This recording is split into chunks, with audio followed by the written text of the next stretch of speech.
నమస్తే, welcome to రణక్షేత్రం. Andhra Pradesh రాజకీయాల్లో ఈసారి జరగనున్న సార్వత్రిక ఎన్నికల్లో అధికార ప్రతిపక్షాలకి గెలుపు చాలా ముఖ్యంగా మారుతున్న నేపథ్యం.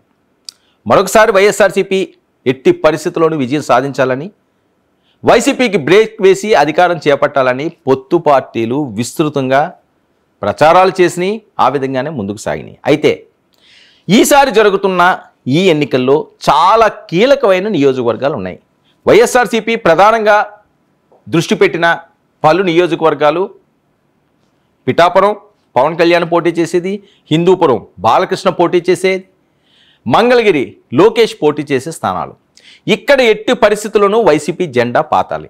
వీటిలన్నిటికంటే ముఖ్యమైనది మరొక నియోజకవర్గం ఉన్నది. ఆ నియోజకవర్గం కోసమే ఇప్పుడు మనం మాట్లాడుకోపోతున్నాం. కుప్పం, చిత్తూరు పార్లమెంట్ నియోజకవర్గ పరిధిలో ఉన్న కుప్పం నియోజకవర్గం. కుప్పం పేరు వినగానే చంద్రబాబు నాయుడు కంచుకోట అని అందరూ అంటారు. ఆ కంచుకోటలో వై నాట్ కుప్పం అంటూ వైసీపీ విస్తృత ప్రచారం చేసింది. చంద్రబాబుని ఓడిస్తామని శపథం పూనుతున్నది. మరి ఆ పరిస్థితి ఉందా? కుప్పంలో గత చరిత్ర ఏంటి? అక్కడున్న బలాబలాలేంటి? విజయం సాధించింది ఎవరు? ఈసారి ఎవరు బరిలో ఉన్నారు? చంద్రబాబు కంచుకోటలో ఏం జరగబోతుంది? ఓసారి పరిశీలిద్దాం. కుప్పం నియోజకవర్గ విషయానికి వస్తే ఇక్కడ ఉన్న మండలాల కుప్పం మున్సిపాలిటీ, గుడిపల్లె, శాంతిపురం, రామకుప్పం.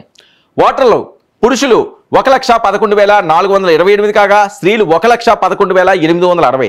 ట్రాన్స్జెండర్లు 18, 2,23,306 ఓట్లుగా ఈ నియోజకవర్గంలో ఉన్నారు. రాజకీయ సామాజిక చరిత్ర విషయానికి వస్తే తెలుగుదేశం 9 సార్లు, కాంగ్రెస్ 2 సార్లు ఇక్కడ విజయాన్ని సాధించింది. 10 మంది కమ్మ, 4 గాండ్ల కురస్తులు ఇక్కడ విజయాన్ని సాధించారు. ఇక చంద్రబాబు నాయుడు కంటే ముందు కూడా 1983, 1985లో తెలుగుదేశం పార్టీయే ఇక్కడ విజయాన్ని సాధించింది. ఇక రాజకీయ సామాజిక చరిత్ర విషయానికి వస్తే 1989 మొదలు వరుసగా 7 సార్లు చంద్రబాబు నాయుడు ఇక్కడ గెలిచి రికార్డు సృష్టించారు.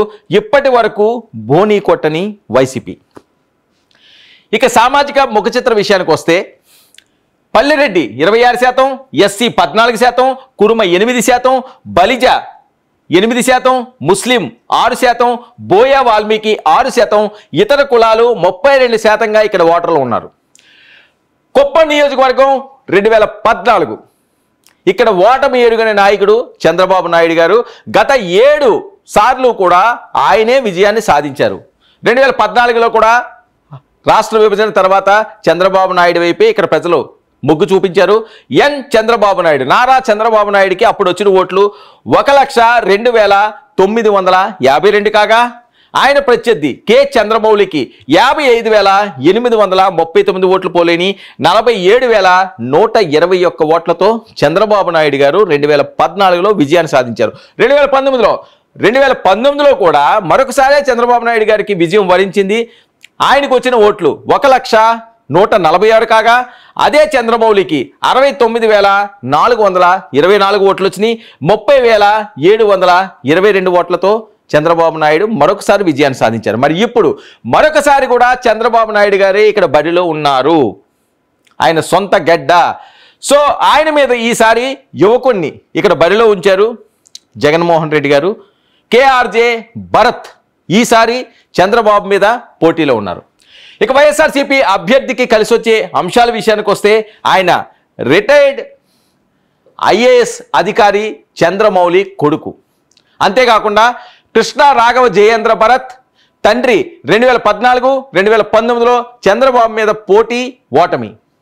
ఇక తండ్రి చనిపోయాక వైసీపీలోకి ఎమ్మెల్సీగా ఎన్నిక, ఇప్పుడు తొలిసారిగా ఎమ్మెల్యే అభ్యర్థిగా బరిలో.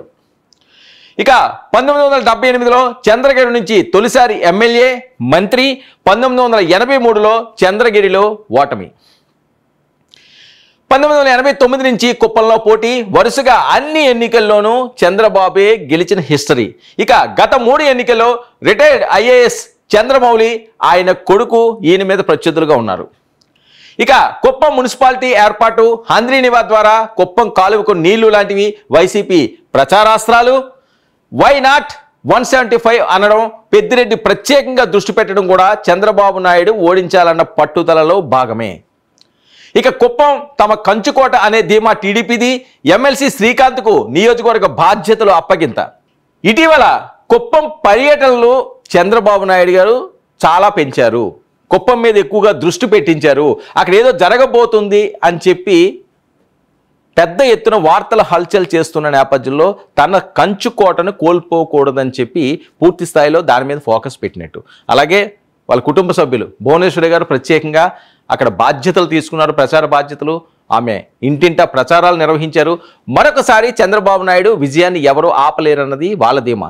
ఎట్టి పరిస్థితుల్లోనూ ఈసారి కుప్పం కొల్లగొట్టాలన్నది వైసీపీ ఆలోచన. మరి చూద్దాం.